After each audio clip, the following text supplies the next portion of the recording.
എല്ലാവർക്കും നമസ്കാരം. ഇന്ന് ലീഡിംഗ് ലേഡീസിൽ നിങ്ങൾക്ക് മുമ്പിൽ ഞങ്ങൾ പരിചയപ്പെടുത്താൻ പോകുന്ന വ്യക്തി വളരെ ഏറെ അഭിമാനത്തോടു കൂടി വേണം എനിക്ക് ആ ഒരു വ്യക്തിയെ ഇൻട്രൊഡ്യൂസ് ചെയ്യാൻ. ഒരു സ്ത്രീ എന്നുള്ള രീതിയിൽ ഏറെ അഭിമാനത്തോടു കൂടിയാണ് ഞാനിപ്പോൾ ഇവിടെ ഇരിക്കുന്നത്. കാരണം നമ്മൾ സ്ത്രീകൾ ഈ സമൂഹത്തിൽ ഒരുപാട് പ്രശ്നങ്ങളും ഒരുപാട് പ്രതിസന്ധികളും നേരിടുന്നുണ്ട്. ദിനം പ്രതി നമ്മൾ ഒരു മിനിറ്റ് എടുത്ത് നോക്കുകയാണെങ്കിൽ എത്ര സ്ത്രീകളാണ് ആക്രമണത്തിനും പല പല പീഡനങ്ങൾക്കും മാനസികമായിട്ടും ശാരീരികമായിട്ടും ഇങ്ങനെ ഉപദ്രവങ്ങൾക്ക് വിധേയമായിക്കൊണ്ടേയിരിക്കുന്നത്. ഇതുപോലെ സ്ത്രീകളുടെ അവകാശങ്ങൾക്ക് വേണ്ടി പ്രവർത്തിക്കുന്ന, അവരുടെ അവകാശങ്ങൾ നേടിയെടുക്കാൻ ശബ്ദമുയർത്തുന്ന പെൺകൂട്ട് എന്ന് പറയുന്ന സംഘടനയുടെ അമരക്കാരി വിജി പെൺകൂട്ടാണ് ഇന്ന് ലീഡിംഗ് ലേഡീസിൽ നിങ്ങൾക്ക് മുമ്പിൽ ഞങ്ങളോടൊപ്പം ഇരിക്കുന്നത്. നമുക്ക് ഹൃദയപൂർവ്വം അവരെ ഈ ഒരു പ്രോഗ്രാമിലേക്ക് സ്വാഗതം ചെയ്തുകൊണ്ട് നമ്മുടെ പ്രോഗ്രാം ആരംഭിക്കാം. സ്വാഗതം. Thank you. എനിക്ക് തോന്നുന്നു പേഴ്സണൽ കാര്യങ്ങളിലോട്ട് കിടക്കുന്ന എന്ത് സുന്ദരിയല്ലേ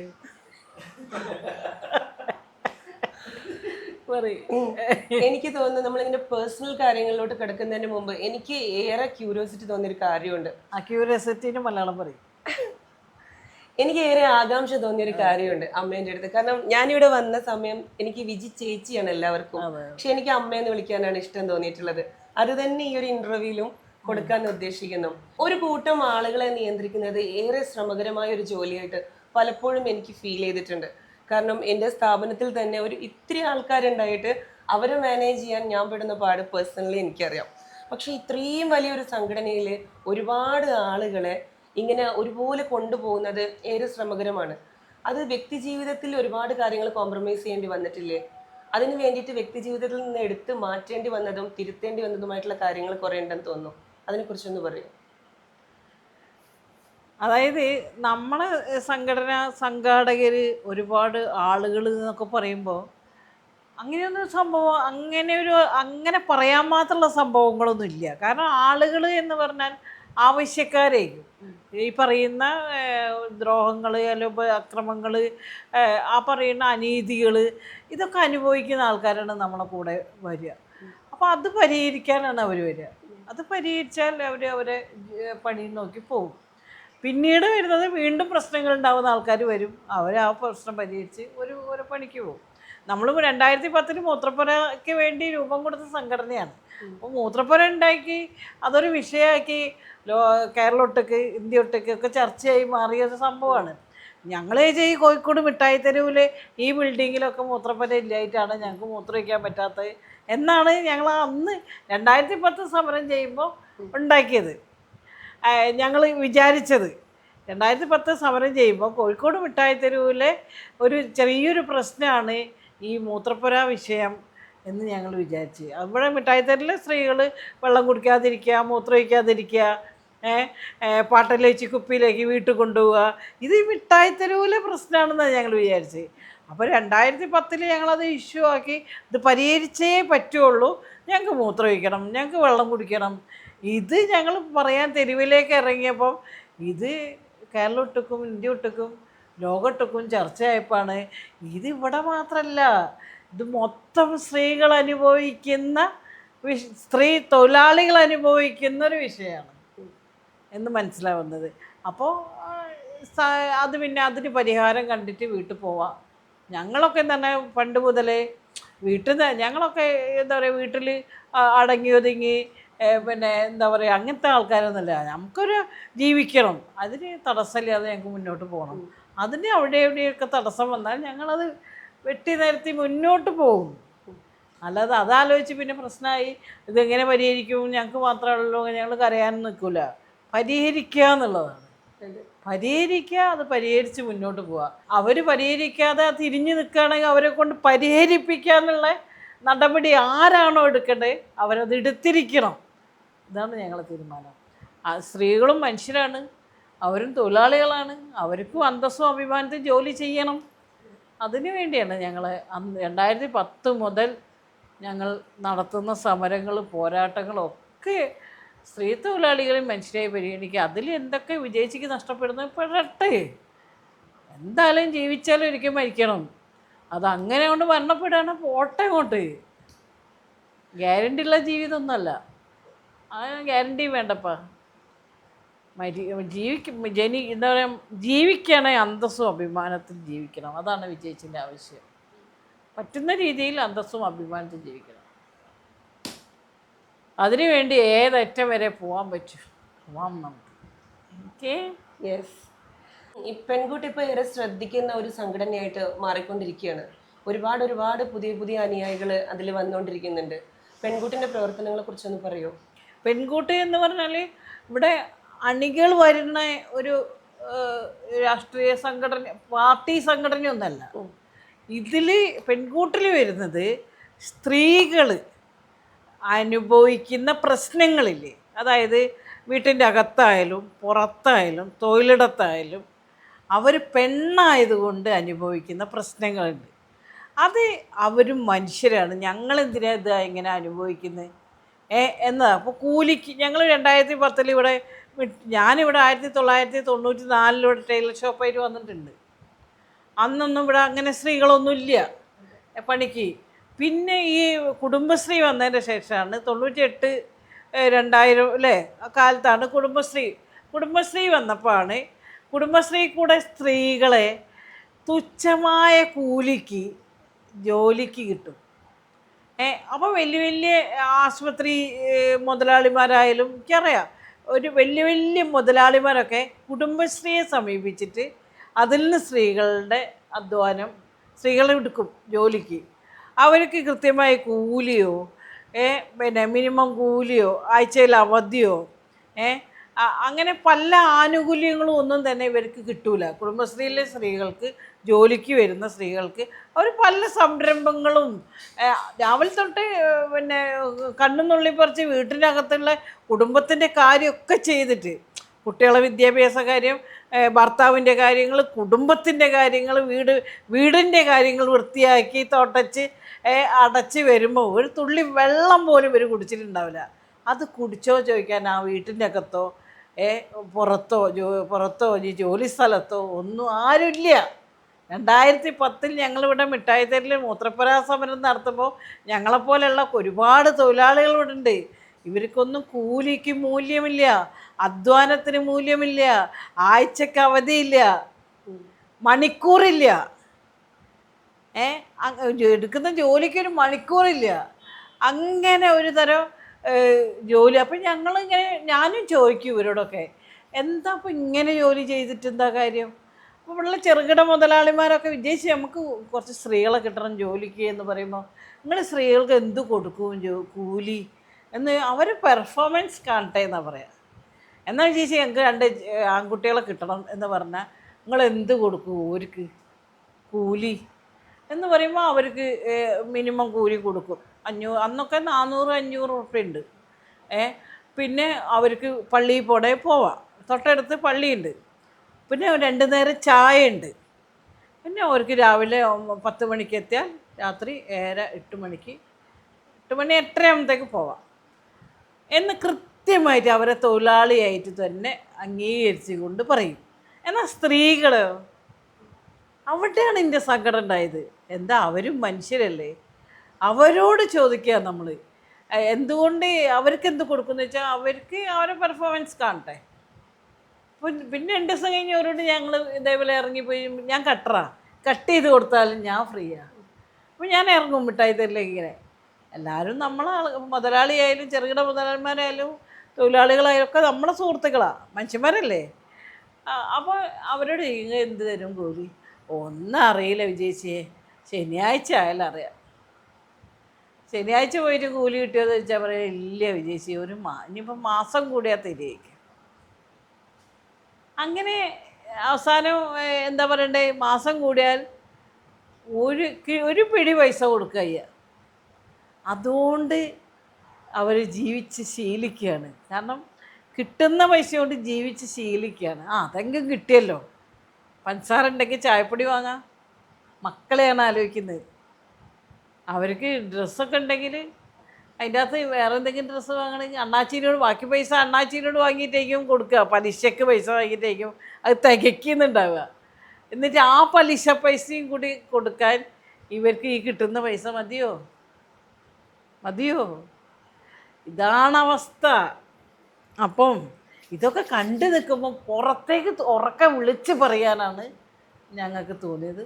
അങ്ങനെ ഞങ്ങൾ മിനിമം കൂലിക്ക് വേണ്ടിയിട്ടും പിന്നെ മൂത്രമൊഴിക്കാൻ വേണ്ടിയിട്ടും ഇരിക്കാൻ വേണ്ടിയിട്ടും ആഴ്ചയിൽ അവധി കിട്ടാൻ വേണ്ടിയിട്ടൊക്കെ ഞങ്ങളിങ്ങനെ ഫൈറ്റ് ചെയ്യുക ഓരോ കേസ്. 2010 മൂത്രപ്പുര സമരം, 2011 എൻ്റെ ഇടയ്ക്ക് ഇങ്ങനെ സ്ത്രീകളല്ലേ പുറത്തേക്ക് ഇങ്ങനെ വരുന്നതുകൊണ്ട് ഒരുപാട് വരുത്തന്മാർ വരും. രാത്രി 7:30 മണി 8 മണി 8:30 മണിയൊക്കെ ആവും സ്ത്രീകൾ പോകാൻ. അവരെ കയറി പിടിക്കാനൊക്കെ വരുത്തന്മാരുണ്ടാവും ഇവിടെ. എന്നിട്ട് അവരെ കയറി പിടിക്കുക. ഈറ്റിങ്ങൾ ഇങ്ങനെ ദിവസം രാവിലെ വരുമ്പോൾ ഞാനധികവും 2-3 പീസ് കട്ട് ചെയ്താൽ ഞാൻ റോഡുമ്പിലേക്ക് അങ്ങോട്ട് പോകും. ഇവരൊക്കെ കാണാൻ ഇവരെ വെറുതെ അങ്ങോട്ടും ഇങ്ങോട്ടും സംസാരിക്കാം. അപ്പോൾ പറയണേ വിജേശി ഇന്നലെ ഞാനൊരു ഓട്ടോറിക്ഷ കയറിയിട്ട് ഭയങ്കര പ്രശ്നമുണ്ടായി. അപ്പോൾ ഞാൻ ഓളിങ്ങനെ ഭയങ്കര ആക്രമിക്കുകയൊക്കെ ചെയ്തു തന്നെയെന്ന് പറഞ്ഞു. ഞാൻ പറഞ്ഞു പോലീസ് സ്റ്റേഷനിൽ പരാതി കൊടുക്കണം ഓട്ടോറിക്ഷ നമ്പർ വെച്ചിട്ട്. അങ്ങനെ പരാതി ഞങ്ങൾ കൊടുക്കാൻ വേണ്ടി പോയപ്പോൾ പറയാം അത് നിങ്ങൾ കാമുകിയല്ലേ. അങ്ങനെ വളരെ നെവറായിട്ട് നമ്മൾ പ്രണയിച്ചത് പോലും നമുക്ക് കുറ്റാണ്, പെണ്ണുങ്ങൾക്ക് കുറ്റാണ്. അങ്ങനെയൊക്കെ ആയിരുന്നു ആ ലോകം. ഇപ്പൊക്കെ ഒരുപാട് മാറിയിട്ടുണ്ട്, അക്കാലത്ത് നിന്ന് ഒരുപാട് മാറിയിട്ടുണ്ട്. സ്ത്രീകൾക്ക് തന്നെ നമ്മൾ ചില മൂത്രമൊഴിക്കാതെ വെള്ളം കുടിച്ചാൽ മൂത്രമൊഴിക്കണം. അത് വെള്ളം കുടിക്കാണ്ട് വീട്ടിൽ പോയിട്ട് എന്തെങ്കിലും തുള്ളി വെള്ളം കുടിച്ച് മൂത്രമൊഴിക്കുന്ന ആൾക്കാരെ സഹിക്കുക. അന്നൊക്കെ ഞാൻ കണ്ട പെണ്ണുങ്ങൾ സഹിക്കുകയാണ്. ഇതൊന്നും നമുക്ക് അവകാശപ്പെട്ടതല്ല, സഹിക്കുക. ഇപ്പം ഞാൻ കുറേ 2010 മുതൽ പറയുന്നത് സഹനത്തിൻ്റെ പാതയിൽ നിന്ന് നമുക്ക് അവകാശത്തിൻ്റെ പാതയിലേക്ക് പോകണം. ഇവർക്കൊക്കെ ആൺകുട്ടിക്ക് അവകാശത്തിൻ്റെ പാതയാണപ്പാ. ഇവർക്കൊക്കെ അവകാശബോധമുണ്ട്. നേരെ മറിച്ച് ഈ രണ്ട് പെൺകുട്ടികളാണെങ്കിൽ നീ എന്തെങ്കിലും പറയുമ്പോൾ മിണ്ടാണ്ടിരിക്കും. ഇവരാണെങ്കിൽ എന്നോട് മറുപടി പറയുക ചെയ്യും, പറയാനുള്ളത് പറയും. അപ്പോൾ ആ തരത്തിൽ അവകാശബോധം ആൺകുട്ടിക്കുണ്ട്, പെൺകുട്ടിക്ക് അതില്ല. സഹിക്കുക, നമ്മളിനി പറഞ്ഞിട്ട് അത് പ്രശ്നം വേണ്ട, സഹിക്കുക. എന്നിട്ട് കുറേ കരയും, എവിടെയെങ്കിലും പോയി മറഞ്ഞു നിന്ന് കരയും. അങ്ങനെയൊക്കെ ആയിട്ട് എന്തായാലും നമ്മൾ മരിക്കണം അല്ലേ, നമ്മളെന്തായാലും മരിക്കണം. അപ്പോൾ അത് കുറച്ച് അന്തസ്സും അഭിമാനത്തിനും പറയാനുള്ളത് പറഞ്ഞിട്ടൊക്കെ നമുക്ക് ജീവിക്കണപ്പാ. ഏതായാലും കുറച്ച് ജീവിതമേ ഉള്ളൂ. അത് നമുക്ക് എന്തിനാ മിനിയും ഇങ്ങനെ സഹിച്ച് ജീവിക്കുന്നത്? ഇതാരാ നമ്മളെ കൊണ്ട് സഹിക്കാൻ പഠിപ്പിക്കുന്നത്? നമ്മളിനി വരെ പോലെ അവകാശത്തോടു കൂടി മുന്നോട്ട് പോവാം, അതായിരിക്കും നമ്മൾ. ഇപ്പൊ നേരത്തെ പറഞ്ഞല്ലോ പണ്ടത്തെ കാലഘട്ടത്തിൽ നിന്ന് ഒരുപാട് മാറ്റമുണ്ടെന്ന്. ഇപ്പൊ ഈ റീസെന്റ് ഒരുപാട് കൊലപാതകങ്ങളും ആത്മഹത്യകളും നടക്കുന്നുണ്ട്. ഇപ്പോൾ ഗാർഹിക പീഡനം, സ്ത്രീ പീഡനം, പാമ്പ് കടിപ്പിച്ച് നമ്മുടെ ഉത്രനെ കൊന്നത്, അതുപോലെ തന്നെ വിസ്മയ, അങ്ങനെ നിരവധി എണ്ണിയാലൊടുങ്ങാത്ത. ഇപ്പോൾ റീസെന്റ് പോലും ഒരു നിറത്തിന്റെ പേരിൽ കളിയാക്കിയിട്ട് ഒരു പെൺകുട്ടി ആത്മഹത്യ ചെയ്യേണ്ടതായിട്ടുള്ള പല സാഹചര്യങ്ങളും നമ്മൾ കണ്ടു. ഇങ്ങനെ ഈ നിരന്തരമായ ഈ സ്ത്രീ പീഡനം മൂലം നമ്മുടെ ഈ ഒരു കല്യാണം കഴിച്ചിട്ട് അതിപ്പോഴും മാറിയിട്ടില്ല എന്ന് തോന്നുന്നു. സ്ത്രീധനത്തിന്റെ പേരിലും നിറത്തിന്റെ പേരിലും വിദ്യാഭ്യാസത്തിന്റെ പേരിലും പെൺകുട്ടികളെ ഇങ്ങനെ നിരന്തരമായി ഉപദ്രവിക്കുന്നത്, ആ ഒരു പ്രവണതയെ കുറിച്ചിട്ട് എന്താണ് പറയാനുള്ളത്? ഞാൻ പറഞ്ഞത് മോളെ അസംഘടിതരായ സ്ത്രീ തൊഴിലാളികളെ കുറിച്ചും മിഠായിത്തെരുവിലെ സ്ത്രീ തൊഴിലാളികളെ കുറിച്ചാണ്. ആ കാലത്ത് 2010 കാലഘട്ടത്തിൽ നിന്ന് 10-14 കാലത്ത് നിന്ന് മാറ്റം ഉണ്ടായി എന്നുള്ളത്. സ്ത്രീ പീഡനത്തിന് വ്യത്യാസം ചെയ്യുന്നതിന് ഏറെക്കുറെ വ്യത്യാസമുണ്ട്. ഞാൻ പറയുന്നത് വെച്ചാൽ പണ്ടൊക്കെ എന്തെങ്കിലും തരത്തിൽ സ്ത്രീകൾ സൂയിസൈഡ് ചെയ്തിട്ടുണ്ടെങ്കിൽ, ഭർത്തൃപീഡനം കാരണം സൂയിസൈഡ് ചെയ്തിട്ടുണ്ടെങ്കിൽ പുറത്തറിയൂലായിരുന്നു, മനസ്സിലായോ? ഇപ്പം പെട്ടെന്ന് അതിനെ അറിയും. അതിനെതിരെ വേണ്ടി അടിപൊളി നടപടി എടുക്കുന്നുണ്ട്. ഇപ്പോൾ ഈ കുറച്ച് കാലങ്ങളായിട്ട് നടപടി വരുന്നുണ്ട്, വിവരം അറിയുന്നുള്ള രീതിയിൽ തന്നെ ശിക്ഷ വരുന്നുണ്ട്. പണ്ടൊന്നും അതില്ലപ്പാ. അത് ഇനി മരിച്ചവനോ ഭാഗത്ത് പോയി. പിന്നെ കുട്ടികളെ കാര്യം കേട്ടോ, അത് നമ്മൾ പറയണം. ഇപ്പോഴത്തെ വല്ലാണ്ട് നമ്മളെയൊക്കെ ഭയങ്കര വേദനിപ്പിക്കുന്ന ഒരു കാര്യമാണ്. ചെറിയ പിള്ളേർ 23-24 വയസ്സുള്ള മക്കളൊക്കെ കൂടി എന്തിനൊക്കെയോ അടിമയായിട്ട് അറ്റുങ്ങളുടെ മൈൻഡൊന്നും ശരിയേ. ഒന്ന് പ്രധാനം നമ്മളെ ഫോണാണ്. ഈ ഫോണാണ്. എനിക്കും എൻ്റെ ഒരു മോളും ഉണ്ട് മോനും ഉണ്ട്, ഫുൾ ടൈം ഫോണാണ്. പക്ഷെ മോള് ഇപ്പോൾ അതിനകത്തുനിന്നൊക്കെ ഒരുപാട് പിന്നെ മനസ്സിലാക്കി തിരിച്ചറിവ് വന്നതിന് ശേഷം ഉള്ള ജോലി, ഉള്ള പഠനം, അങ്ങനെ വെറുതെ വേസ്റ്റാക്കില്ല. മോന് ആൺകുട്ടികളാണ് പ്രധാനം. മൈൻഡ് ശരിയല്ല. അറ്റുങ്ങൾ എന്താ പറയണ്ടത്, നമ്മളാണ് അതിന് ഉത്തരവാദി. അമ്മമാർക്കാണ് ആൺകുട്ടികളെ കൈകാര്യം ചെയ്യാൻ പറ്റുക എന്നുള്ളൊരു വിശ്വാസം എനിക്കുണ്ട്. കാരണം എൻ്റെ മോളെയും മോൻ്റെയും അവസ്ഥയെന്നാണ് ഞാനത് മനസ്സിലാക്കുന്നത്. എൻ്റെ മോനോട് കുറച്ച് എനിക്കിങ്ങനെ പോണ വഴി ഞാൻ നന്നായിട്ട് നോക്കും. കാരണം നോക്കണം, നമ്മൾ ഈ സമൂഹം അത്ര നല്ലതല്ല, എല്ലാം ഇങ്ങനെ എളുപ്പ വഴിക്ക് കിട്ടും. എല്ലാ വൃത്തികേടുകളും പെട്ടെന്ന് കൈകാര്യം നമുക്ക് ഇടപെടാൻ പറ്റുന്ന സമൂഹമാണിത്. മയക്കുമരുന്നായാലും മദ്യമായാലും ഇനി കഞ്ചാവ് എന്തോ സാധനമാട്ടെ, കുട്ടികളെ മൈൻഡ് മാറ്റാൻ പറ്റിയ സമൂഹമാണിത്. അപ്പോൾ നമ്മൾ വളരെ ജാഗ്രതയിൽ നമ്മൾ ശ്രദ്ധിക്കേണ്ടത്. ഞാൻ എൻ്റെ മോനോട് പറഞ്ഞു, മോനെ ജാഗ്രതയിരിക്കണം, അല്ലാതെ നീ ഒന്നും നിൻ്റെ മൈൻഡ് പോയിട്ടുണ്ടെങ്കിൽ നീ പോണ വഴി നീ കാണൂല. പക്ഷെ എനിക്ക് എൻ്റെ മോളോട് അങ്ങനെ പറയണ്ട, അവൾക്കറിയാം, അവൾ ആ തരത്തിലെല്ലാം തിരിച്ചറിയുന്നുണ്ട്. അപ്പോൾ അവൾ ശ്രദ്ധിച്ച് കൈകാര്യം ചെയ്യുന്നുണ്ട്. മോനാണ് ഫ്രണ്ട്സ്, അമ്മ ഞാൻ വിളിച്ചാൽ പറയും ഞാൻ കമ്പനിക്കാരെ കൂടെയാണ്. അവൾ കേൾക്കുമ്പോൾ എനിക്ക് ബേജാറാ.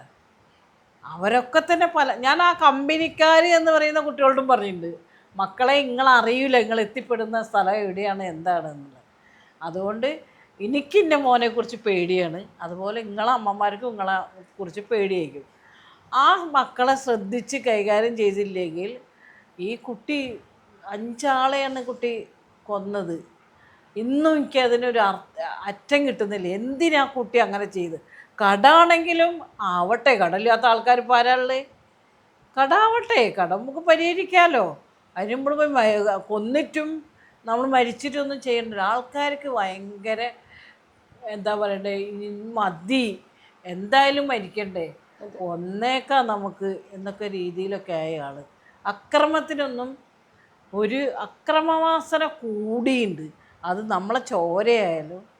അപ്പം എനിക്കെൻ്റെ മോനെയും മോളെയൊക്കെ പേടിയാണ്, ഇതുങ്ങൾ എന്താ ഇപ്പം ചെയ്യാന്നുള്ളത്. ഒരു മൈൻഡെ കൊണ്ട് പണ്ടൊന്നും ഞാൻ, എൻ്റെ അമ്മ, എൻ്റെ ചേച്ചി, എൻ്റെ അനിയൻ, ഞങ്ങളൊരു ലിമിറ്റുണ്ട്. തമാശ പറയും ഞങ്ങൾ ഭക്ഷണം കഴിക്കുകയാണെങ്കിലും അങ്ങോട്ടും ഇങ്ങോട്ടും കൈയിട്ടിട്ടൊക്കെ വാരും. അവളെ മീൻ ഞാൻ എടുക്കും, എൻ്റെ മീനും എൻ്റെ അനിയൻ എടുക്കും. എന്നിട്ട് ഞങ്ങൾ അവിടുന്ന് ബഹളമൊക്കെ കൂടി അങ്ങനെ കൊടുക്കലും വാങ്ങലൊക്കെ അക്രമത്തിൽ കൂടിയാണ്. പക്ഷെ ഈ അക്രമമല്ല അത്, ഇങ്ങനത്തെ അക്രമമല്ല. ഇപ്പോൾ ഇത് അക്രമത്തിന് ഭയങ്കര എന്താ പറയുക, ലഹരിയുടെ അനിയന്ത്രിതമായ ഒരു കുത്തൊഴുക്കുണ്ടെന്ന് തോന്നുന്നുണ്ട്. പിന്നെ ഒന്ന് ഫോണ് മൈൻഡ് ഫ്രീ, പിള്ളേർക്കൊന്നും ഇപ്പം മൈൻഡ് ഫ്രീ അല്ല, ഒന്ന് ചിന്തിക്കാൻ. പണ്ടൊക്കെ ഞാൻ 10ാം ക്ലാസ്സൊക്കെ തോറ്റുപോയിട്ട് ഞാനിങ്ങനെ കൊലായിൽ ഒരു ഓല വീടാണ്, കൊലായിലൊരു ബെഞ്ചുണ്ട്. അപ്പോൾ ഞാനിങ്ങനെ പോയി ഇരുന്ന് ആ കൊലായിൽ ഇരുന്നിട്ട് ഇങ്ങനെ ചുറ്റുമുള്ള വീട് ഇങ്ങനെ നിരീക്ഷിക്കും, മൈൻഡ് ഇങ്ങനെ പോകും. അപ്പോൾ ഞാനിങ്ങനെ അവിടെ പഠിക്കുന്ന മക്കളൊക്കെ അവരിപ്പോഴും പഠിക്കുക തന്നെയാണ്, 10ാം ക്ലാസ് കഴിഞ്ഞിട്ടും പഠിക്കുന്നുണ്ട്. അപ്പോൾ ഞാനിങ്ങനെ ചോദിക്കും, ഞാൻ പഠിച്ച് തോറ്റുപോയില്ലേ, ഇനിയിപ്പോൾ ഞാൻ എന്ത് ചെയ്യും? അച്ഛനും അമ്മയ്ക്കും വേണമെങ്കിൽ പഠിച്ചാൽ മതി, പഠിച്ചിട്ട് പോയി കളക്ടറൊന്നും ആകുമ്പോഴില്ല എന്നൊക്കെ പറഞ്ഞ് നമ്മളെ നിരുത്സാഹപ്പെടുത്തുന്ന അച്ഛനും അമ്മയാണ്. പക്ഷേ എനിക്ക് പഠിക്കാൻ ഇഷ്ടമായിരുന്നു. അന്നേരം ഞാൻ അയ്യോ ഞാൻ തോറ്റുപോയില്ലേ എന്ന് സങ്കടപ്പെട്ടിരുന്നതാണ്. എല്ലാവരും വെച്ചിട്ട് ഞാൻ എത്രയാണ് 192 മാർക്കും, അന്ന് 210 മതി, കുറച്ച് മാർക്കിനാണ് തോറ്റേ. അപ്പോൾ ഒരു പറഞ്ഞാൽ ഒരു ബുക്കിൽ ഇത്രയും വിഷയം എഴുതിയിട്ട് ഇത്ര മാർക്ക് വാങ്ങാൻ പറ്റുന്നുണ്ടെങ്കിൽ എല്ലാ ബുക്കും എല്ലാ സംഭവവും ഉണ്ടെങ്കിൽ മാർക്ക് വാങ്ങാൻ പറ്റിയിരുന്നു എന്ന് നമ്മൾ ടീച്ചർമാർ മനസ്സിലാക്കുക. അന്നൊക്കെ ലഹരിച്ച ചാരായമൊക്കെ ഇങ്ങനെ റാക്ക് ചാരായം. ഇന്ന് അതല്ലല്ലോ. ഇന്ന് ഒന്നാമത് ഞാൻ ഫോണിനെ പറയാം, ഫുൾ ടൈം ഫോണാണ്. എൻ്റെ മോനൊക്കെ മെക്കാനിക്ക് പഠിച്ച് ഏതറിൽ പോയി, അവിടെ രാവിലെ 9 മണിയാകുമ്പോഴത്തേക്ക് പഞ്ച് ചെയ്യണം, വൈകുന്നേരം 6-6:30 വണ്ടി കയ്യിലുണ്ടെങ്കിൽ അത് തീർത്തിട്ടേ പോരാൻ പറ്റുള്ളൂ. വന്ന് കഴിഞ്ഞാൽ നേരെ ഫോണാണ് എടുക്കുക. പിന്നെ അതിലാണ് ഞാൻ മോനെ പോയിട്ട് കുളിച്ച് വാ, ഭക്ഷണം കഴിച്ചോ എന്നൊക്കെ പറയുമ്പോൾ മേശപ്പുറത്തുണ്ട് കഴിച്ചോ എന്ന് പറയുമ്പോൾ പോയിട്ട് കുളിച്ച് വന്ന് ഭക്ഷണം കഴിക്കുക എങ്ങനെയാണ്? ഫോണിലാണ്. ഞാൻ ആ ബെഞ്ചിലിരുന്ന് ചിന്തിക്കുക ചെയ്യുക, ഞാനിനി എന്ത് ചെയ്യണം, നമ്മളെ ജീവിതം ഇങ്ങനെ മതിയോ? ചിന്തിക്കായിരുന്നു.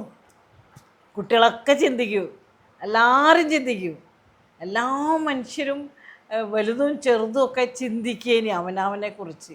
ഇന്ന് ഏത് മക്കളാണ് സ്വയം ചിന്തിക്കുന്നത്? ഇതാണ് ഫോണിലാകുമ്പോൾ അവർക്ക് ചിന്തിക്കാൻ പറ്റണ്ടേ അവരെക്കുറിച്ച്.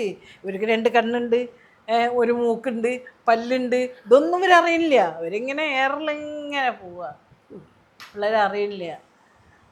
ഒരു പരിക്ക് പറ്റിയാൽ പോലും പിള്ളേരെ അറിയില്ല. അതെ. പണ്ട് ഇങ്ങനെ ചിന്ത ഉണ്ടേനി. അപ്പോൾ അതൊരു ആഗോളവൽക്കരണത്തിൻ്റെ ഭാഗമാണെന്ന് ആൾക്കാർ പറയുന്നേക്കാം, ബുദ്ധിജീവികളൊക്കെ. മോനൊക്കെ ഇഷ്ടമുള്ള എന്ത് കാര്യങ്ങളും നമ്മൾ പറയുന്നു വേണ്ട, പഠിച്ചോളും. മോളും ഒക്കെ കേട്ടോ, എല്ലാ മക്കളും ഞങ്ങളെ ചുറ്റുമുള്ള മക്കളൊക്കെ പഠിക്കും. അപ്പോൾ ഇവരൊക്കെ ഇങ്ങനെ വന്ന് ഇരുന്നോട്ടെ, ഇവരൊക്കെ നല്ല ബുദ്ധിയുള്ള ആൾക്കാരായിരിക്കും, പഠിക്കും. പക്ഷേ എപ്പോഴും നമ്മൾ നമ്മളെക്കുറിച്ച് ചിന്തിക്കണം. അതാണ് നമ്മളെന്താണ്, എന്തായാലും നമ്മൾ മരിക്കും. എന്നാലും മരിക്കുന്നവരെ നമുക്ക് ജീവിച്ചല്ലേ പറ്റുള്ളൂ. ജീവിതത്തിൽ ഒരുപാട് യാത്ര ചെയ്തിട്ടുണ്ട് ഇല്ലേ, ഒരുപാട് മനുഷ്യന്മാരെ കണ്ടിട്ടുണ്ട്. അന്ന് തൊട്ട് ഇന്ന് വരെ ഒരുപാട് ആളുകളെ പരിചയപ്പെട്ടിട്ട് ചിലരെയൊക്കെ നമുക്ക് തോന്നൂലേ, നമുക്ക് തോന്നിപ്പോവും ഇവർ ജീവിതത്തിൽ ചിലപ്പം ഒരുപാട് നാൾ എൻ്റെ കൂടെ ഉണ്ടാവും. അങ്ങനെ തോന്നിയ പലരും നമ്മൾ പ്രതീക്ഷിക്കാത്തൊരു സമയത്ത് നമ്മുടെ ജീവിതത്തിൽ നിന്ന് ഇങ്ങനെ കൊഴിഞ്ഞു പോയതായിട്ട് നമുക്ക് ഫീൽ ചെയ്യും. എങ്ങനെയാണ് ഈ ഒരു കൊഴിഞ്ഞു പോക്കിനെ കുറിച്ച് വിലയിരുത്തുന്നത്? ആളുകളൊക്കെ ഭയങ്കര അവരവരുടെ ജീവിതത്തിൽ ഓരോരുത്തർക്കും സ്വപ്നങ്ങളുണ്ട്. നമ്മളിവിടെ ഷോപ്പ് നടത്തുമ്പോൾ ആദ്യം ഞങ്ങൾ CH ഫ്ലൈ ഓവറിൻ്റെ താഴേന്, അത് അജിതേച്ചിയാണ്, അത് കോപ്പറേറ്റീവ് സൊസൈറ്റിയൊക്കെ ഉണ്ടാക്കി അജിതേച്ചിയാണ് നമ്മളെ നയിച്ചത്. അന്നുള്ള അത് പെട്ടെന്ന് കടങ്ങളൊക്കെ കാരണം പൂട്ടേണ്ടി വന്നു. പൂട്ടിയ പിന്നെ ഞങ്ങൾ അന്നൊന്നും പെണ്ണുങ്ങൾ ഇറങ്ങുക 91 കാലത്തൊക്കെ, 91 92 കാലത്തിൽ അന്നൊന്നും പെണ്ണുങ്ങൾ പുറത്തേക്ക് ഇറങ്ങില്ല ജോലിക്കൊന്നും. ഞങ്ങളാണ് ഇറങ്ങിയും പോയി. ഇനിയിപ്പോൾ എന്ത് ചെയ്യും, തിരിച്ച് വീട്ടിൽ കയറാൻ പറ്റില്ല. അല്ലെങ്കിലേ പറയും ചെമ്മീൻ തുള്ളിയാ മുട്ടോളം പിന്നെ തുള്ളിയാ ചട്ടിയിൽ. ഞങ്ങൾ തിരിച്ച് വീട്ടിൽ പോയാൽ ഞങ്ങൾ ചട്ടിയിൽ. ഞങ്ങൾക്കത് സമ്മതിച്ച് കൊടുക്കാനേ പറ്റുന്നില്ല. അപ്പോൾ എന്ത് ചെയ്യും, അത് പൂട്ടിയപ്പോൾ ബാക്കി ഞങ്ങൾ കുറേ ടൈലർമാർ തൊഴിലാളികളായ ഞങ്ങളിങ്ങനെ പറയാം എന്ത് ചെയ്യൂ. എല്ലാവരും കരയാനൊക്കെ, കരച്ചിലാണല്ലോ മുന്നിൽ. അപ്പോൾ കരയാനൊക്കെ തുടങ്ങിയപ്പോൾ നമ്മൾ കരഞ്ഞിട്ടൊന്നും കാര്യമില്ല, നമ്മൾ എന്ത് ചെയ്യും. അപ്പോഴാണ് നമ്മളെ കൂടെ കുറേ പെണ്ണുങ്ങളുണ്ട്. അപ്പോൾ അവർ നമുക്ക് പലിശക്ക് പൈസ എടുക്കാം. പൈസ ഒന്നും ആരും എടുത്തില്ല, ഏറ്റവും അടുത്തിട്ടുള്ള ആൾക്കാരാണ് ഞങ്ങൾ. പലിശക്ക് പൈസ എടുത്തിട്ട് നമുക്ക് ടൗണിൽ, ഞങ്ങൾ CH ഫ്ലൈ ഓവർ ഇവിടെയാണ്, പാരഗൺ ഹോട്ടലിൻ്റെ അടുത്താണ്. അവിടുന്ന് ഞങ്ങൾ ഒരു ഷോപ്പ് തുടങ്ങാൻ തീരുമാനിക്കുക. അജയിച്ച് ഇത് കട ഇപ്പോൾ പൂട്ടി വിട്ട് മൂപ്പത്തിൻ്റെ പ്രവർത്തനമായിട്ട്, രാഷ്ട്രീയ പ്രവർത്തനമായിട്ട് പോയി. അപ്പോൾ ഞങ്ങൾ എന്ത് ചെയ്യാൻ പറ്റും, ഞങ്ങളെ കടിച്ചാൽ പൊട്ടാത്ത പ്രായമാണ് ആ സമയം. എനിക്കൊക്കെ 22 23 വയസ്സൊക്കെ ഉള്ളൂ. എന്തും ഏറ്റെടുക്കാൻ ഞാൻ തയ്യാറാണ്. അപ്പോൾ ഇവരൊക്കെ ഇന്ത്യയൊക്കെ ഏകദേശം പ്രായക്കാർ തന്നെ അധികവും. അവർ പറഞ്ഞു നമുക്ക് എന്താ ചെയ്യുക, നമുക്കൊരു ഷോപ്പ് തുടങ്ങിയാലോ. അപ്പം ഞാൻ പറഞ്ഞു നമുക്ക് എവിടെ കിട്ടും. അപ്പോൾ ആരോ പറഞ്ഞു CH ഇവിടെ ബിംബിനോൻ്റെ മേലൊരു ഷോപ്പുണ്ട്, വാടക 1000 രൂപയേ ഉള്ളൂ, എന്നവന് പോയി നോക്കുക. അങ്ങനെ ഞങ്ങളിവിടെ വരിക, ഇവിടെ ഉള്ള ആൾക്കാരോട് അന്വേഷിക്കുക. അതാ 25,000 റുപ്യ അഡ്വാൻസിന് ഒരു പീടി എപ്പോൾ കിട്ടും, ഇതാണ് ആ ഷോപ്പ്. അപ്പോൾ 25,000 റുപ്യ വേണ്ടേ. അപ്പോൾ ആരോ പറഞ്ഞ് ഇപ്പോൾ പലിശക്ക് വാങ്ങാമെന്ന്. ഞാൻ പറഞ്ഞു പലിശക്കാർ തരുമോ? തരും. ഞങ്ങളെ വീട്ടിൻ്റെ അടുത്തുള്ള ഒരു പെണ്ണുങ്ങളുണ്ട്, ഓര് തരും തന്നെ. അപ്പോൾ ഞങ്ങൾ ആ പെണ്ണുങ്ങളെ ഓട്ടി പോയി കാണുക. ആ പെണ്ണുങ്ങൾ പൈസ തരാം, പക്ഷേ ചെക്ക് വേണം, സ്റ്റാമ്പ് പേപ്പർ വേണം. ചെക്കടെ വാപ്പർ സൂട്ട് പ്രഖ്യാപിച്ച ആൾക്കാർ ഞങ്ങൾക്ക് ഇതൊന്നുമില്ല. ഞങ്ങൾ വീട്ടിൽ നിന്നൊരു എന്തെങ്കിലും ജീവിക്കാൻ വേണ്ടി എന്തെങ്കിലും വഴി കാണാൻ വേണ്ടി വരുന്ന ആൾക്കാരാണ്. അന്നേരം അപ്പോൾ ചെക്കിന് എന്ത് ചെയ്യും? അപ്പോൾ പറഞ്ഞ അക്കൗണ്ട് തുടങ്ങിയാൽ ചെക്ക് കിട്ടും. അക്കൗണ്ട് തുടങ്ങാൻ എന്ത് ചെയ്യണം? പൈസ വേണം, 500 റുപ്യക്ക് വേണം, കൊടുത്താൽ ബാങ്കിൽ നിന്ന് അക്കൗണ്ട്. ഞങ്ങൾക്ക് ഏതോ ബാങ്കിൽ പോയി ഞങ്ങൾക്ക് അക്കൗണ്ട് തുടങ്ങി. ഞാനാണ് ഭയങ്കര ധൈര്യമുള്ള ആൾ. അക്കൗണ്ട് തുടങ്ങി, എനിക്ക് ചെക്ക് ബുക്കും കിട്ടുക. ഇതാ ചെക്ക്, നിങ്ങൾക്ക് എന്താ വേണ്ടത്? സ്റ്റാമ്പ് പേപ്പർ വേണം.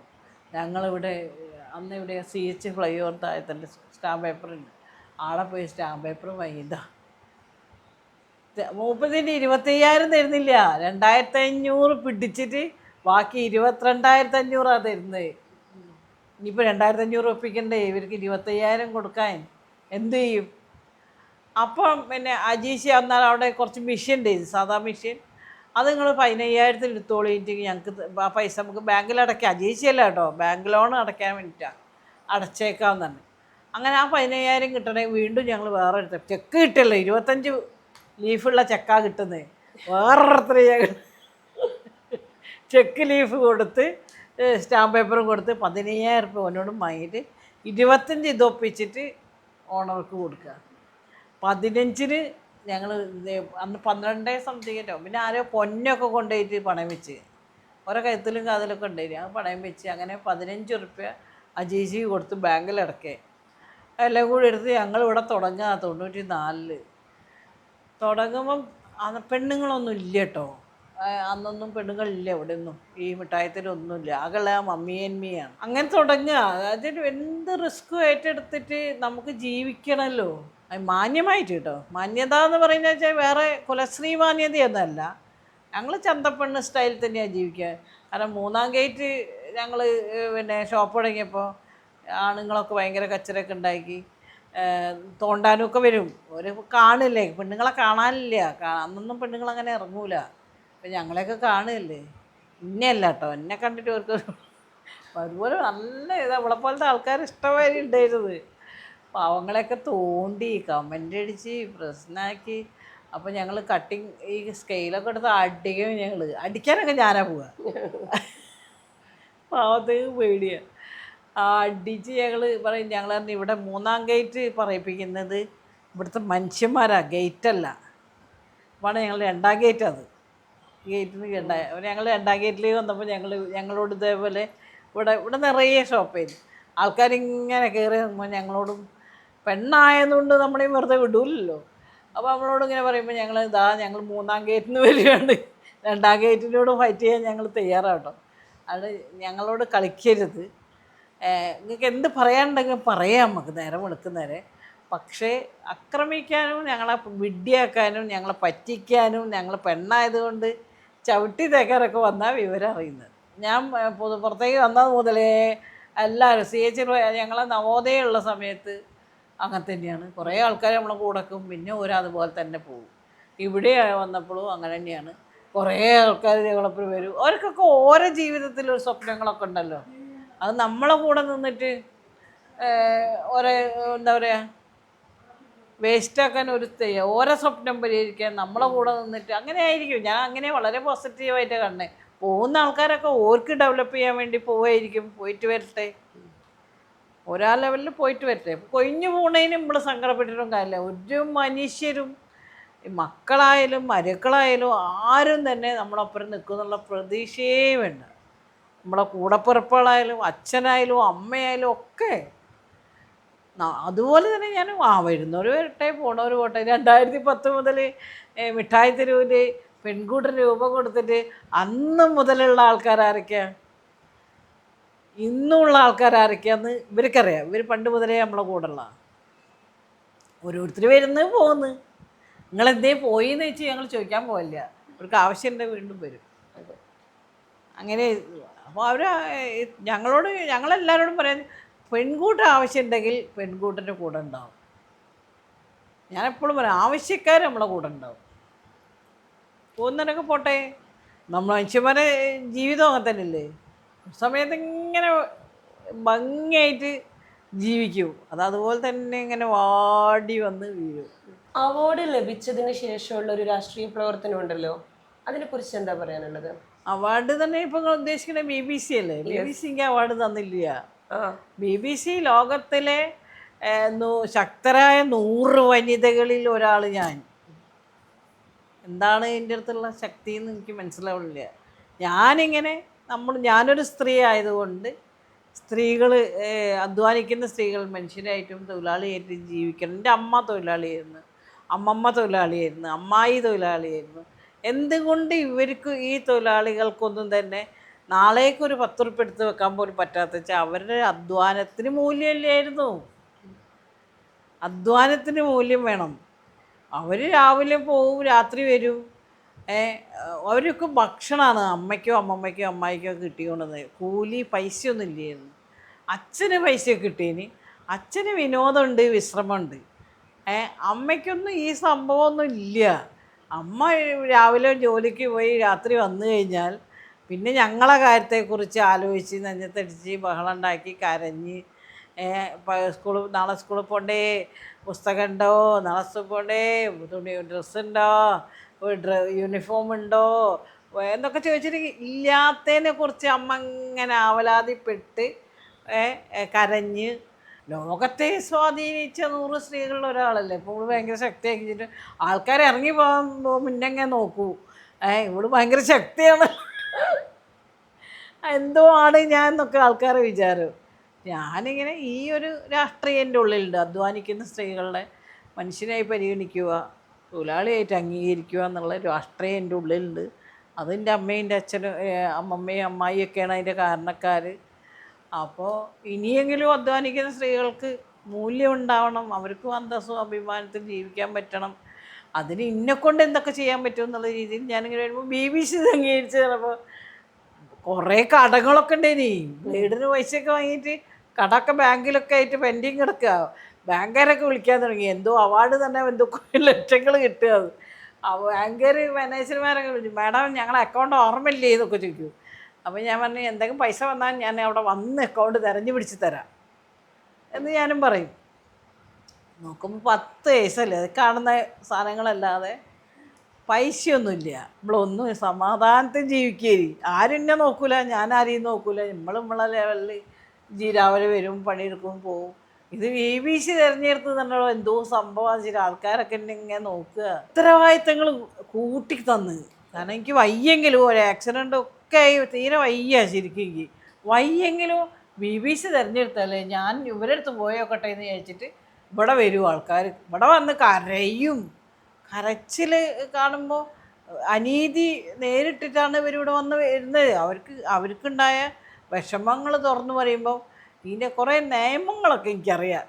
നമ്മളെ അനുഭവത്തിൽ കൂടെ ഇതിന് ഇന്ന നിയമങ്ങളുണ്ട് തൊഴിലാളിക്ക് എന്നുള്ളത് എനിക്കറിയാം. അപ്പോൾ നമ്മൾ ലേബർ ഓഫീസിൽ പോവുക, ഇനി വീട്ടിനകത്തുള്ള അക്രമമാണെങ്കിൽ പോലീസ് സ്റ്റേഷനിൽ പോവുക. ഇവിടെ സംവിധാനങ്ങളൊക്കെ ഉണ്ടല്ലോ, അതുപയോഗിച്ച് നമ്മൾ എന്തുകൊണ്ട് അത് പരിഹരിക്കാൻ പറ്റുന്നില്ല എന്നത് ഞങ്ങൾ പോയിട്ട് ചോദ്യം ചെയ്യും. ഇവർക്ക് ഇങ്ങനെ നീതി വാങ്ങിച്ചു കൊടുക്കാൻ പറ്റാത്തത് എന്തുകൊണ്ട്? നീതിക്ക് വേണ്ടി ഇരിക്കുന്ന നീതിപാലകന്മാരൊക്കെ ഇഷ്ടംമാരുണ്ടല്ലോ പല ഇതിലും. അപ്പോൾ അവരെ കൊണ്ട് അത് ചെയ്യിക്കാൻ ഞങ്ങൾ ശ്രമിക്കും. എന്തുകൊണ്ട് ചെയ്യൂല എന്നതാണ് നമ്മൾ ഈ നീതിപാലകന്മാരോടും ഒക്കെ ഈ ജീവനക്കാരോടൊക്കെ നമ്മൾ ചോദിച്ചുകൊണ്ടിരിക്കുന്നത്. അതിനാണല്ലോ അവർ ശമ്പളങ്ങളെ പറ്റി ഇവിടെ ഇരിക്കുന്നത്.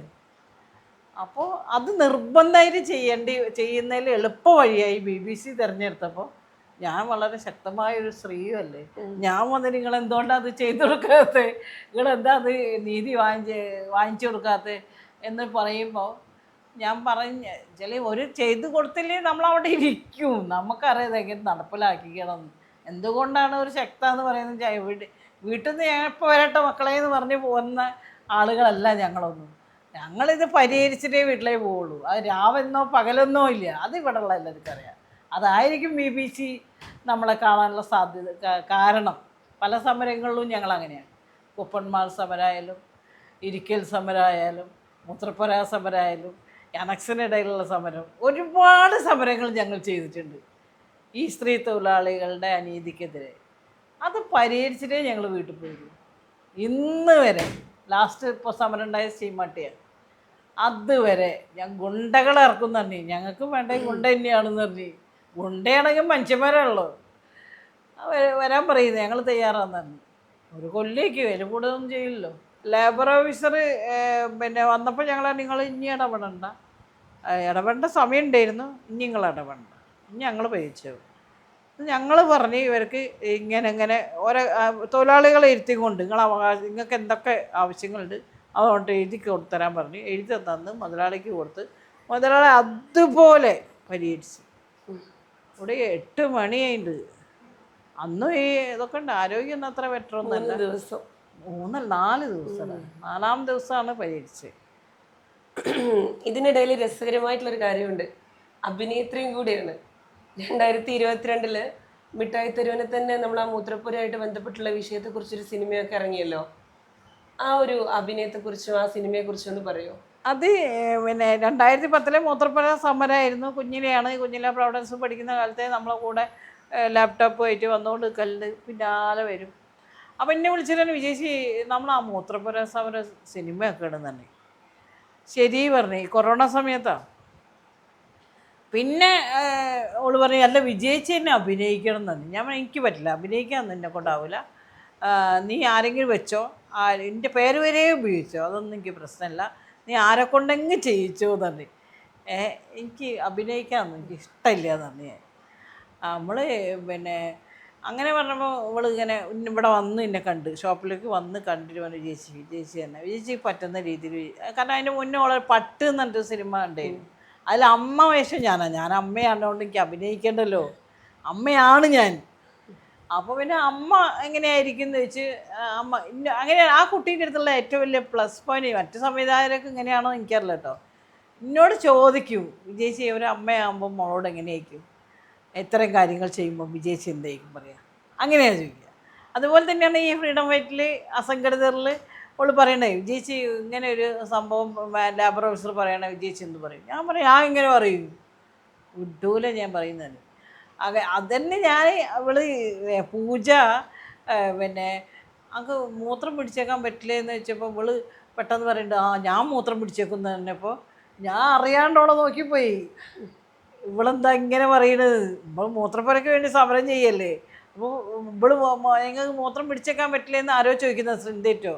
അപ്പോൾ ഇവള് പറയാം ഞാൻ പിടിച്ചേക്കുമെന്ന് പറയുമ്പോൾ ഞാൻ പെട്ടെന്ന് ഇങ്ങനെ അവളെ നോക്കുന്നുണ്ട്.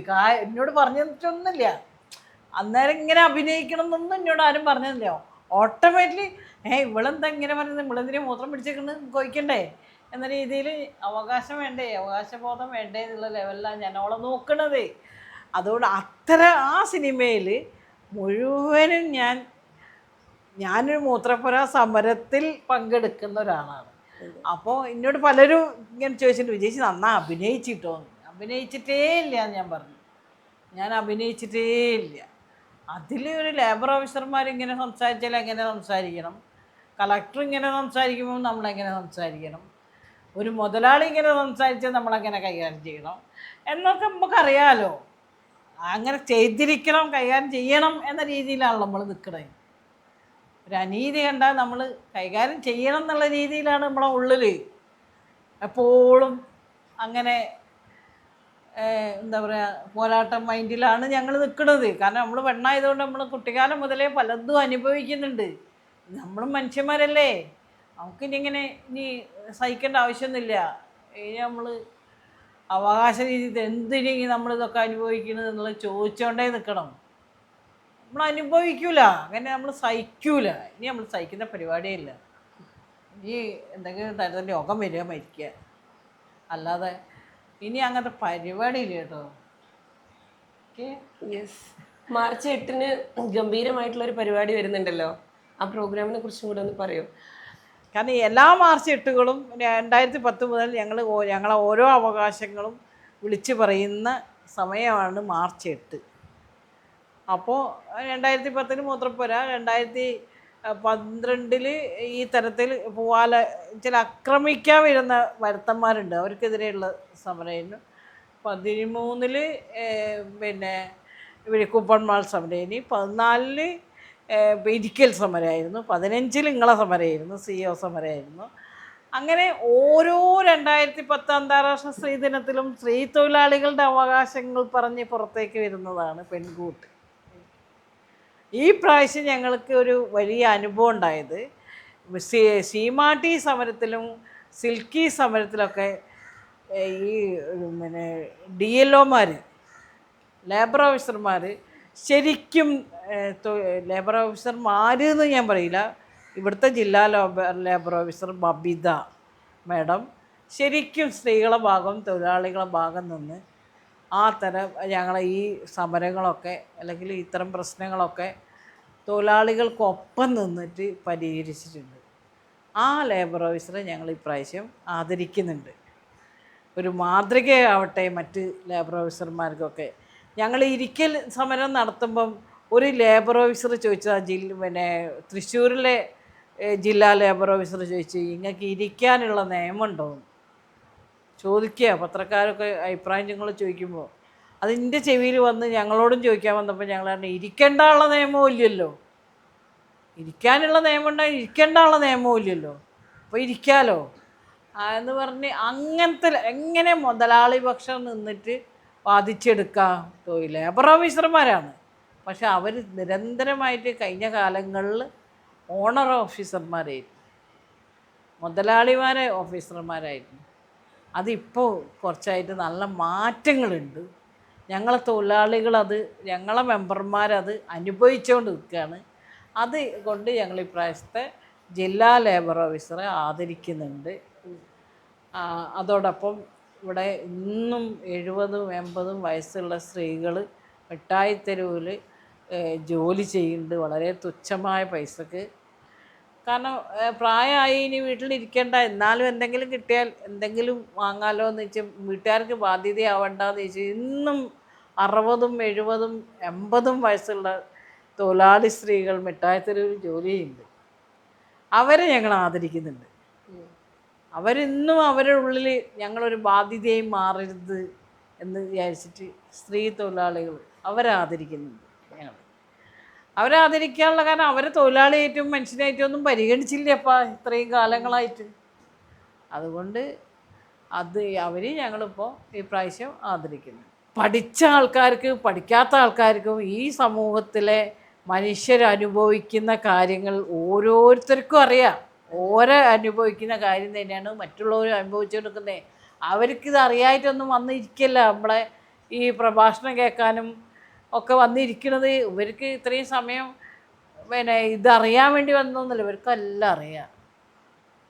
ഇതെങ്ങനെ പരിഹരിക്കണം എന്നതാണ് ഇവർക്കറിയാത്തുള്ളൂ. അതിനിവിടെ സംവിധാനങ്ങളുണ്ട് ഓരോ വകുപ്പിനും. അത് അവരെ കൊണ്ട് അത് നടപ്പിലാക്കിക്കുക എന്നതാണ് പെൺകൂട്ട് അസംഘടിത മേഖലാ തൊഴിലാളി സ്ത്രീകളുടെ ഒരു കൂട്ടായ്മയാണ്. അപ്പോൾ അസംഘടിത മേഖലാ സ്ത്രീ തൊഴിലാളികളുടെ ആവശ്യങ്ങൾ, അവകാശങ്ങൾ പരിഹരിക്കുക എന്നുള്ളതാണ് പെൺകൂട്ടിൻ്റെ ആവശ്യം. 8 മണിക്കൂർ ജോലി, 8 മണിക്കൂർ വിനോദം, 8 മണിക്കൂർ വിശ്രമം. സംഘടിത മേഖലയിൽ പോലും സ്ത്രീകളായതുകൊണ്ട് കിട്ടുന്നുണ്ടോ? എന്താണ് സ്ത്രീകളും മനുഷ്യന്മാരല്ലേ? എന്തിനാണ് നിങ്ങൾ സ്ത്രീകളെന്ന് പറയുന്നതെന്നാണ് ചോദിക്കുന്ന ആൾക്കാർ. ഇവർ സ്ത്രീകളാണ് ഇതൊക്കെ അനുഭവിക്കുന്നത്. മറുപുറം എടുത്താൽ ഇവർ അനുഭവിക്കുന്നുണ്ടോ? അതൊക്കെ അനുഭവിക്കാത്തതുകൊണ്ടാണ്. വല്ല ലോകം മുഴുവൻ പുരുഷൻ്റെതാണെന്ന് നമ്മൾ ഉറക്കെ പറയും. കാരണം എന്ത് കാര്യവും പുരുഷന് കിട്ടുന്നതൊന്നും ഇവിടെ സ്ത്രീക്ക് കിട്ടുന്നില്ല. അതെന്തുകൊണ്ട്? പുരുഷനും മനുഷ്യനാണ്, സ്ത്രീയും മനുഷ്യനാണ്. അപ്പോൾ കിട്ടാത്തത് കൊണ്ടാണ് നമ്മൾ പറയുന്നത്. നമുക്ക് ഔദാര്യമായിട്ട് ആരും ഒന്നും തരണ്ട, മനുഷ്യനായി പരിഗണിച്ചാൽ മാത്രം മതി. ബാക്കിയെല്ലാം നമ്മൾ നേടിയെടുത്തോളൂ. നമുക്ക് വേണ്ടതൊക്കെ നമുക്ക് നേടിയെടുക്കാതെ. എനിക്കിപ്പോൾ അങ്ങോട്ട് പോകണം, അവിടെ ഒരു വടി ഉണ്ട്, എനിക്ക് അങ്ങോട്ട് പോകാൻ പറ്റില്ല, ആ വടി എടുത്ത് മാറ്റി ഞാൻ പോവും. അത്രയേ ഉള്ളൂ. അവിടെ ഞാൻ പെണ്ണായതുകൊണ്ട് എനിക്കതെടുത്ത് മാറ്റാൻ പറ്റാത്ത പ്രശ്നമൊന്നുമില്ല. ഞാനതെടുത്ത് മാറ്റി പോയിക്കോളും. അല്ലാതെ ഈ പഴഞ്ചൊല്ലുകളൊക്കെ ചൊല്ലി കൊല്ലാൻ നിൽക്കരുത്. ചെമ്മീൻ തുള്ളിയ മുട്ടോളം, പിന്നെ തുള്ളിയ ചട്ടിയിൽ ഒക്കെ വർത്താനം പറഞ്ഞാൽ മോന്തായം കേൾക്കരുത്. മെല്ലെ കാലൊക്കെ മെല്ലെ വെച്ച് നടക്കണം. അകത്തി ഇങ്ങനത്തെ പഴഞ്ചൊല്ല് പഴംപുരാണൊക്കെ പറഞ്ഞിട്ട് നമ്മളങ്ങനെ എന്തോ നേരെ മറിച്ച് പാവം ആണുങ്ങൾക്ക് ഒരു പഴഞ്ചൊല്ലും ഇല്ല. പാവം ഉണ്ടായിരുന്നെങ്കിൽ ഒരു രക്ഷപ്പെട്ടേരെ, അടങ്ങാലോ. ഇത്രയും മനോഹരമായിട്ട് ആധികാരികമായിട്ടോ ഒരുപാട് വിവരങ്ങൾ നമുക്ക് നൽകി. ഒരിക്കലും ഈ ഒരു ചർച്ച ഇവിടെ അവസാനിക്കുന്നില്ല. കാരണം പെൺകൂട്ടിൻ്റെ അമരക്കാരി നമ്മുടെ വിജി ചേച്ചിക്ക് ഒരുപാട് കാര്യങ്ങൾ ഇനിയും പൊതുസമൂഹത്തിനോടും ഞാനടക്കമുള്ള നമ്മൾ സ്ത്രീകളോടും തുറന്നു പറയാനുണ്ട്. ഇനിയും ഒരു ലീഡിംഗ് ലേഡീസ് എപ്പിസോഡിൽ വരുമെന്നുള്ള പ്രതീക്ഷയോടെ